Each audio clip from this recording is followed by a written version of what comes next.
ஆண்டவராக இயேசு கிறிஸ்துவின் நாமத்தில் என் அன்பின் வாழ்த்துக்கள். இந்த காலை தியானத்திற்காக நாம் தெரிந்து கொள்கிற வேத வசனம் எசேக்கியேல் தீர்க்க தரிசன புஸ்தகம் 22 அதிகாரம் 30 வசனம். நான் தேசத்தை அழிக்காதபடிக்கு திறப்பிலே நிற்கவும் சுவரை அடைக்கவும் தக்கதாக ஒரு மனுஷனை தேடினேன், ஒருவனையும் காணேன். நான் தேசத்தை அழிக்காதபடிக்கு திறப்பில் நிற்கவும் சுவரை அடைக்கவும் தக்கதாக ஒரு மனிதனை தேடினேன், ஒருவனையும் காணேன். பரலோகத்தின் தேவன் மனுபுத்திரரை கண்ணோக்கி பார்த்தார். அப்படி பரலோகத்தின் தேவன் மனுபுத்திரரை கண்ணோக்கி பார்க்கும் பொழுது ஜெபிக்கிற மனிதனை பார்க்கிறார், ஒருவரும் இல்லை. ஒரு ஆராதனைக்குள் வருகிற ஜனங்கள் திரள் கூட்டமாய் வருகிறார்கள். 10,000 பேர் வருகிறார்கள், 30,000 பேர் வருகிறார்கள், 40,000 பேர் வருகிறார்கள், 50,000 பேர் வருகிறார்கள். So many crowd in that prayer. ஆனால் வருகிற அத்தனை பேருக்கும் திறப்பில் நின்று ஜெபிக்க மனமில்லை. தன்னுடைய வயிற்று வலி, தாம் பிள்ளைக்கு கர்ப்பமாகல, தான் கர்ப்பமாகல, தன்னுடைய சரீர சுகம், தனக்கு இப்படி தனக்கு அப்படி அப்படின்னு சொல்லி அதை பெற்றுக்கொள்வதற்காகத்தான் வருகிறார்களே அல்லாமல், அதாவது சொல்ல போனா சுயநலத்தோடு வருகிறார்களே அல்லாமல் ஜெபிப்பதற்கு ஆட்கள் இல்லை, ஜெபிக்கிறதற்கு ஆட்கள் இல்லை. இன்றைக்கு ஆனால் ஜெபங்கள் ஏற்படுத்தப்படுவதற்கு நோக்கம் ஜனங்கள் ஜெபிக்க வேண்டும்,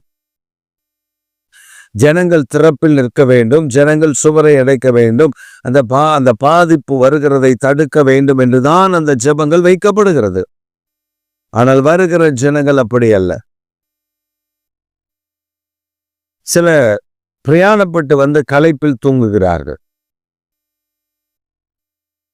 சில தேவனுடைய சமூகத்தில் உபவாசித்து காத்திருந்து ஜெபிக்க முடியாமல் தன் பலவீனங்களை குறித்தே யோசித்து கொண்டு எப்பொழுது முடியும், எனக்காக எப்பொழுது ஜெபம் பண்ணுவார்கள் என்று காத்து கிடக்கிறார்கள்.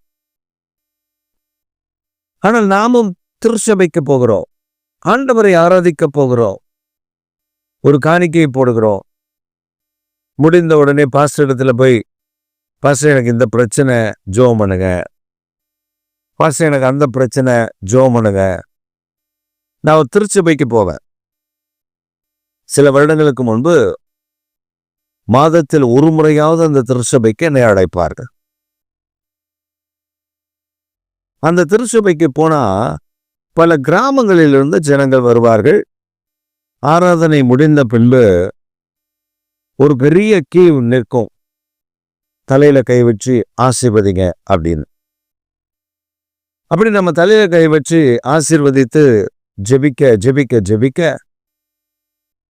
நான் அடிக்கடி இந்த ஆலயத்துக்கு போகிறதுனால நான் கவனித்த ஒரு காரியம் என்னவென்றால், வந்தவர்களே வருவார்கள், வந்த ஜனமே வரும். ஒரு பாட்டில தண்ணி எடுத்துட்டு, ஒரு பாட்டில எண்ணெய் எடுத்துட்டு வந்த ஜனமே வரும். எனக்கு அது புரியாத புதிராயிருக்கும், புரியல எனக்கு. ஆண்டவரை நீர் சுகமாக்கி இருக்கிறீர், மறுபடியும் ஏன் வருகிறார்கள்? அப்பதான் ஆண்டவர் சொன்னாரு, அவன் தன் பாவத்திலிருந்து மனம் திரும்பவில்லை. ஏதோ வர்றான், ஆலயத்துக்கு வர்றான், வெத்தலை பாக்கு போடுறவன் போட்டுட்டு தான் இருக்கான், பீடி குடிக்கிறவன் பீடி குடிச்சிட்டு தான் இருக்கான், தண்ணி அடிக்கிறவன் தண்ணி அடிச்சுட்டு தான் இருக்கான். ஒரு மனிதனை ஒரு சில ஆண்டுகளுக்கு முன்பு அவரிடத்தில் இன்னொரு போதகர் கேட்கிறார், குடிக்கக்கூடாது அப்படின்னு சொல்லி சொன்ன உடனே அந்த மனிதன் பைபிள் எடுத்து வச்சுட்டு, கர்த்தருடைய வேதம் குடிக்கலாம் என்று இருக்கிறது,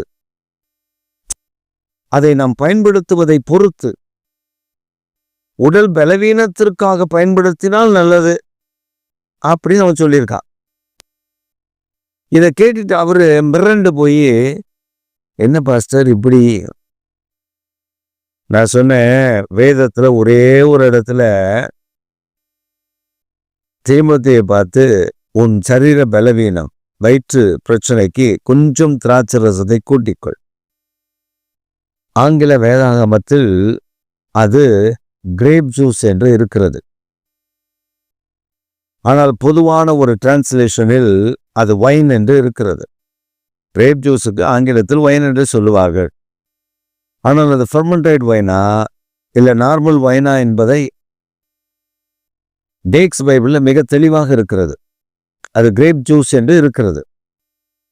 ஸோ படிக்கிறவர்கள் எதையோ ஒன்றை படித்துவிட்டு அது இது சரிதான் என்று சொல்லிவிடுகிறார்கள். திராட்சை ரசம் காயத்தை ஆற்றும். அதனாலதான் திராட்சை ரசத்தை வயிற்று காயம் உள்ளவர்கள் எடுத்துக்கொள்ளலாம் என்கிறார்கள். அதை மாற்றி சில ஊழியக்காரர்கள் சில விசுவாச பெண்களையும் ஆண்களையும் குடிகாரர்களாக மாற்றி வைத்திருக்கிறார்கள். திறப்பில் வாசலில் நிற்க வேண்டிய ஜனங்களை அவர்கள் கொடுக்கிற காணிக்கைகளுக்காக, அவர்கள் கொடுக்கிற உதவிக்காக, சில பரிசுக்காக என்னத்தையோ உன்னை அடிச்சு விட்டு, இது நான் சொல்றேன் நீங்க செய்யுங்க. ஒரு வீட்டுக்கு நான் போயிருந்த பொழுது அந்த வீட்டில் அந்த சகோதரி வியாதிப்பட்டு அவங்க படுத்திருக்கிறாங்க. அவங்க தாயார், அவங்க தம்பி, அவங்க தான் என்னை அழைச்சிட்டு போறாங்க. நான் போய் ஜெபம் பண்ணிட்டு அப்படி திரும்பும்போது டேபிள்ல ஒயின் பாட்டில் அடுக்கி வச்சிருக்கு. ஒயின் பாட்டில் நிறைய ஃபாரின்ல இருந்து வந்த பாட்டில் நிறைய அடிக்கிறது. இப்போ நான் பார்த்து அந்த சிஸ்டர் பார்த்துக்கிட்டு, இது யாரு, எப்போ இருந்து அப்படின்னு. அப்போ அந்த சிஸ்டர் சொன்னாங்க, என் உடல் பலவீன இல்லை பாஸ்டர், அதுக்காக அந்த பாஸ்டர் நீங்கள் திராட்சை ரசம் பூட்டிக்கலான்னு இருக்கு, நீங்கள் ஒயின் குடிங்க, அது ரொம்ப நல்லது அப்படின்னு சொல்லிட்டாரு. நல்லா வாங்கி வச்சிருக்கேன்.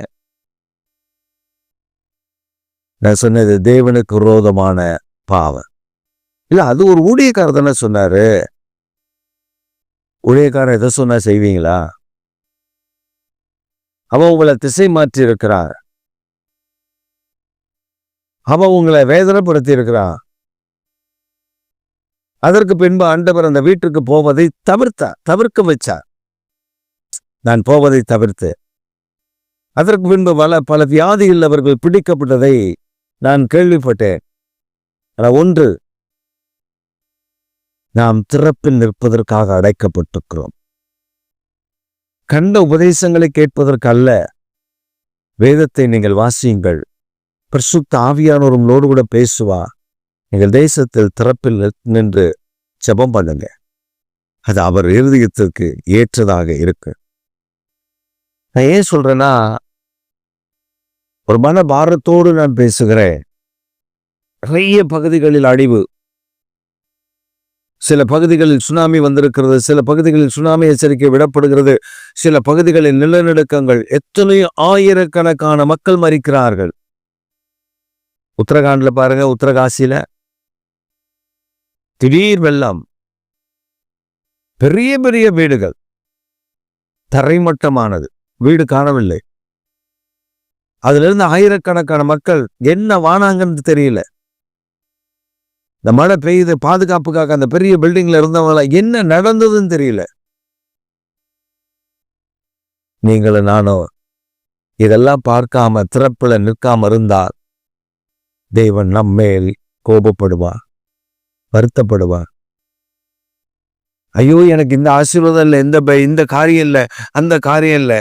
நீங்க திறப்புல நின்று ஜெபிக்கிற கர்த்தருடைய பிள்ளையாய் உண்மையாய் மாறி பாருங்கள்.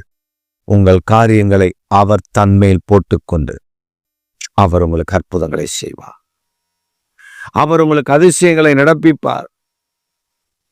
சில சம்பவங்கள், தனிப்பட்ட வாழ்க்கையில் நான் பெற்றிருந்த அனுபவங்களை நான் திரும்ப பார்க்கிறேன், ஆண்டவர் என்னுடைய காரியத்தை அவர் எப்படி அழகாய் கவனித்து நடத்தினார் என்று. இன்றைக்கு உங்கள் வாழ்க்கையில் அற்புதம் செய்வார். நீங்க அவர் விரும்புகிற தேசத்தை அழிக்காதபடிக்கு நீங்க திறப்புல நின்று மட்டும் பாருங்களேன், கர்த்தர் உங்களுக்கு செய்கிறது ஆச்சரியமா இருக்கும், அற்புதமா இருக்கும். தேவன் மகிமையானதை செய்வார். பிரியமானவர்களே, உங்களை ஆசீர்வதிக்க ஆண்டவர் விரும்புகிறார், உங்களை உயர்த்தி வைக்க ஆண்டவர் விரும்புகிறார். ஆனா நீங்க அவருக்கு என்ன செய்தீர்கள்? அவர் உங்களுக்கு இதெல்லாம் செய்ய வேண்டும் என்று சொல்லுகிறோமே, அவருக்கு நாம் என்ன செய்தோம்? அவர் மன விருப்பத்தின்படி தேசம் அழிக்கப்படாதபடி நாம் திறப்பில் நிற்கும் பொழுது பரலோகம் நம்மை பார்த்து எனக்கு பிரியமானவன், எனக்கு பிரியமானவள் என்று நம்மை ஆசீர்வதிக்க ஆரம்பித்து விடு. இந்த காலை வேளையில் அந்த பிரியமான தேவனுடைய பிள்ளையாய் ஜனமாய் நீங்கள் காணப்பட உங்களை அன்போடு அழைக்கிறேன். நீங்களும் தேசம் எல்லா அழிவிலிருந்து பாதுகாக்கப்படும்படி ஜெபம் பண்ணுங்கள். கர்த்தர் பெரிய காரியங்களை உங்கள் வாழ்வில் செய்வார். ஆமென்.